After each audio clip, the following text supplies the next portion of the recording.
முகத்தான் அமர்த்தின்து நோக்கி அகத்தானாம் இன்சலினத்தே அறம். சாலமன் பாப்பையா விளக்க உரை. பிறரை பார்க்கும்போது முகத்தில் இனிமையுடன் சிரித்துப் பார்க்க வேண்டும். அதே சமயம் மனதிலிருந்து இயல்பாக வரும் இனிய சொற்களையும் பேச வேண்டும். இவ்விரண்டும் சேர்ந்ததே உண்மையான அறமாகும். திருவள்ளுவர் விளக்கம். திருவள்ளுவர் கூறுவது, இனிய முகபாவனையும் உள்ளார்ந்த அன்போடு வரும் இனிய சொற்களும்தான் அறத்தின் அடையாளம். இது இல்லாமல் பிறரிடம் கடுமையாக நடந்து கொள்வது அறநெறிக்கு ஏற்புடையதல்ல. முகம், வார்த்தை இரண்டும் இணைந்துள்ளால் அதுவே உண்மையான அறவாழ்க்கை.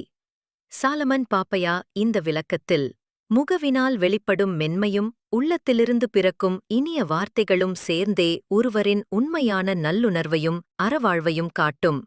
ஒருவரிடம் நம்மால் செய்யக்கூடிய சிறந்த அறநெறி செயல்களில் ஒன்று அவரை முகமொழியுடன் மனதார சொல்லப்படும் இனிய வார்த்தைகளால் வரவேற்பது என்பதைக் குறிக்கிறார்.